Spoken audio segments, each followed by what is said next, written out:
Good afternoon po, sir. Okay, sir. Good afternoon po. Ako nga po pala si Genitalia at ako po magiging student nurse nyo for today. Bago po tayo mag-start, pwede nyo po ba sabihin sa akin ang inyong pangalan at birthday? J. Lopez, April 20, 2002. Okay po.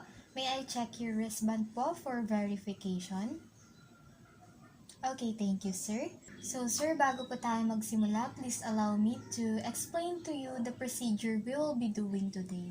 So, for today po, ang procedure po na gagawin natin is assessing male genitalia, anus, and rectum. And very important po itong procedure na to para po malaman po natin yung mga risk factors na maaaring associated sa iba't ibang underlying conditions kagaya po ng HIV/AIDS, prostate cancer, and testicular cancer. Though this procedure naman po doesn't guarantee na dahil ginagawa po natin ito ay meron na po agad kayong mga ganong sakit. So, ginagawa lang po natin ito so we could check the signs and symptoms na maaaring nararanasan nyo na po so that we could reduce those risks. Will that be okay, sir? Yes. Okay, thank you. So, bago din po tayo magsimula, for your cultural awareness and sensitivity, do you have anything you would like me to avoid doing during this procedure that is related to your culture? None. Okay, none. Now, sir, for your privacy, I already closed the door, the window, and the curtains so that you will be more comfortable in doing this procedure with me. Will that be okay, sir? Yes. Now we're going to proceed with infection control. First is hand washing. For hand washing, sir, I already performed hand washing before entering your room. And it's very important for us to remember the 5 moments of hand washing. First is before touching a patient, before a procedure, after touching patient surroundings, and after a procedure or body fluids exposure risk. After that is wearing the different personal protective equipment such as donning fresh gown, wearing mask, wearing protective glasses, and of course, gloves. Now we're going to proceed on gathering all the necessary equipments needed for the procedure. First is a stool, gloves, gown, flashlight, specimen card, and of course a water-soluble lubricant. Now we're going to proceed on asking the patient's history regarding his current health concern. Okay, sir, now po magpo-proceed po tayo with asking you about your medical history, and it will include some simple questions lang naman po, but some may feel very personal to you, but I would like to assure you that everything will remain confidential between you and me and your attending physician. Will that be okay with you, sir? Sure. Okay, thank you, sir. And now we're going to proceed with the questions. Okay, sir, so the first question is, have you been experiencing any pain on your penis, scrotum, testis, or groin? No. No, that's good. And are you having any difficulty with urinating even before and recently? I don't. That's good. And have you experienced any anal trauma or injury? Never. Okay. And how about prostate injury or surgery? No. Okay. How about, can I ask you how many sexual partner do you have? Just one. Okay, thank you, sir. Now we're going to proceed to the procedure itself. But prior to the procedure, make sure that the patient has worn his patient gown as well as in the right position so that we could have a better view of what we are going to assess. And for this procedure, make sure also that the patient is comfortable. And after that, we're going to now proceed to the procedure. And here is a sample diagram of what we are going to assess. And the first thing we're going to do is to inspect the base of the penis and also the pubic hair. So here it is located here. So there are two diagrams. One is for the uncircumcised aspect and the circumcised aspect. So for now, we're going to inspect the pubic hair of the patient. So The pubic hair is coarser than the scalp hair, which is normal finding, and also is free from any infestations. So that's good. So as for the base of the penis, make sure it is free from any excretion, erythema, and infestations as well. And that is the case for my patient. So everything is a normal finding. Now for the second step, we're going to inspect and palpate the shaft. And for the inspection, as you can see, the shaft is free from any lesions, lumps, and any rashes. And also it is wrinkled and free from any hair. And for the palpation, we're just going to use our thumb and index finger and palpate the shaft. During the palpation, please take note for any tenderness or hardness.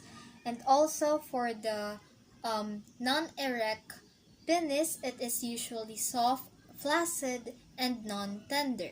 And also for the case of uncircumcised patient, the foreskin is still present and it should be intact and uniform in color of the penis. Now we're going to proceed for the third step, which is inspecting the glans. The glans is located here and it appears rounded, broad, or even pointed, and that are all normal findings. It also appears smooth, free from lesions and redness, and that is good. If we're going to inspect the glands of the uncircumcised patient, we need to retract the foreskin and it should appear as the same thing. After that, we're going to proceed on palpation for urethral discharge. And for palpating that, we need to find the glands. And for the palpation, we're going to use our index finger and our thumb and place it to the glands and gently squeeze it. And upon palpation, there must not be any discharge, and that is the normal finding. Now, after that, we're going to proceed on inspecting the size, shape, and position of the scrotum. And here are the normal findings. So for the size, it actually varies, but the most typical thing is that the left side of the scrotum is usually lower than the right, and that is normal. And as for the shape, it is sac size or sac shape rather, and sac shape is actually rounded. So here it is. And for the position, it is usually hangs below or at the level under the penis. Now we're going to proceed to inspecting the scrotal skin and palpate the scrotal contents. And for that, we're going to inspect first. So the scrotal skin is usually wrinkled, is usually thin, and also has little hair dispersion. And that are all normal. And also it is typically has darker color than the penis. Then that is also normal. And for the palpation, we're just going to palpate for the scrotal contents. So we need to palpate the scrotum. And the scrotal contents are typically the testes and the epididymis. So we're just going to palpate it, and upon palpation, it must be smooth, firm, and also free of lesions and rubbery, and also rather tender to pressure. Now we're going to proceed on inspecting for inguinal and femoral areas for nodes and hernia. So nodes and hernia is like a bulging that could be palpated and inspected. And for the inguinal area, it is usually at the upper cingit, but I couldn't show you in this diagram, but we could visualize it.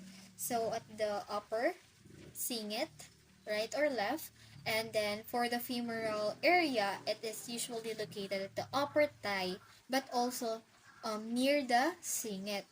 So first we're going to palpate or inspect rather for the inguinal hernia or nodes. And for that, we should ask the patient for some certain things or movement. So in palpation or inspecting for the inguinal hernia and nodes, we're going to ask the client to shift their weight on right side so we could inspect for the left inguinal area. So we're going to ask the patient to shift their weight on the right side, and then that's where we're going to ask them also to cough, so there would be some bowel movement. So as the client cough, we're going to inspect the left inguinal area and see for any bulging, because that could be shown if once the client have some bowel movements. And if there are not any bulging, that means the client is not or not having any presence of hernia or nodes. So that is good. And we should do it vice versa. So if we're going to inspect for the right inguinal nodes or hernia, we're going to ask them to shift their weight on their left side. So now we're going to proceed for the femoral area, and we're not going to ask the patient to do the certain things, but we're going to need to palpate it since the femoral area could be some presence of fats. So assessing it must not be enough. So we're going to palpate the femoral hernia and nodes, and just ask the client to cough as well so that there will be some movements in the bowel area, excuse me. So we're just going to palpate it and see for any bulging or feel for any bulging. And if the client have no presence of it, that means they're negative for any hernia or nodes. Now we're going to proceed to the anus and rectum. And the first thing we're going to inspect is the perianal area. For the perianal area, we must first spread the buttocks slightly so that we could have a better view of the opening. For the opening, we could see some moist, free of hair, and tightly closed and more darkly pigmented, and that are all normal findings.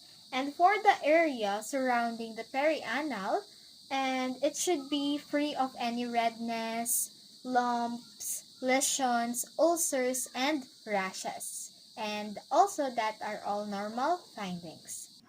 After that, we're going to now inspect for the sacrococcygeal area, which is the area here near the base of the coccyx. And for that, we're going to inspect for any signs of swelling, redness, some hair, or dimpling. So, the normal findings is that it should be smooth, free of any lumps, lesions, and also free of redness and hair. Now we're going to proceed with palpation, and the first thing we're going to palpate is the anus. For the palpation of the anus, we must prepare first our glove hands and lubricate our fingers, mainly the index finger since this is what we are going to use. So after making sure that it's lubricated, we can now put our finger in the anus, but we must ensure that before we insert our finger that the opening is relaxed. And after making sure it's relaxed, we can now enter it or insert it. So this is the finger we're going to use for palpation, and upon entering, we're going to palpate for any tenderness, nodules, and hardness. After that, we can proceed on palpating the rectum. So assuming that earlier we already inserted our finger to the anus, to the opening of the anus, we're just going to insert it slightly further so we could palpate for the rectum. And upon inserting it further, we're going to use the pads of our fingers and rotate it clockwise and counterclockwise as a form of palpation for any tenderness, hardness, irregularities, and nodules. And also, the normal findings should be none. We could also proceed with the palpation of the peritoneal cavity. And in men, this area could be palpated above the prostate gland, in the area of the seminal vesicle, and also above the surface or the anterior surface of the rectum. Also, we're going to palpate for any tenderness or nodules. And normally, this area is smooth and non-tender. And lastly, we can proceed to the palpation of the prostate gland. And to do so, we're just going to move our fingers fully counterclockwise so that the finger pads are facing the umbilicus of the patient. And After that, we're going to slightly move our body away from the patient so we could have a better angle of what we are going to examine.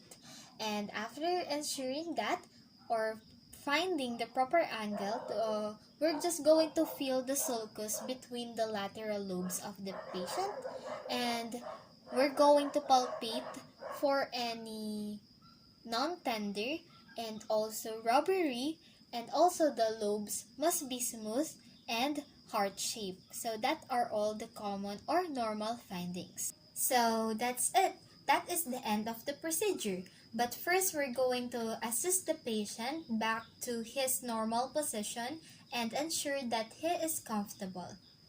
Sir, how are you feeling? Are you feeling comfortable after the procedure? Yes. Okay, that's good. So after ensuring the patient's comfort, we can now proceed to the documentation. For the documentation, we're just going to list down everything or every data we've gathered during the procedure so that it could be analyzed by the attending physician and make a valid clinical judgment. And after that, we're just going to remind the patient about the holistic nursing. So sir, before po tayo mag-part ways, let me remind you lang po about the holistic nursing. For the holistic nursing po, we care about you mind, body, and soul. So if you have any concerns regarding to any aspect I mentioned, you can reach out to us as we care about you. And we're going to try our best to help you. So sir, that's it for our procedure for today. Thank you for your cooperation.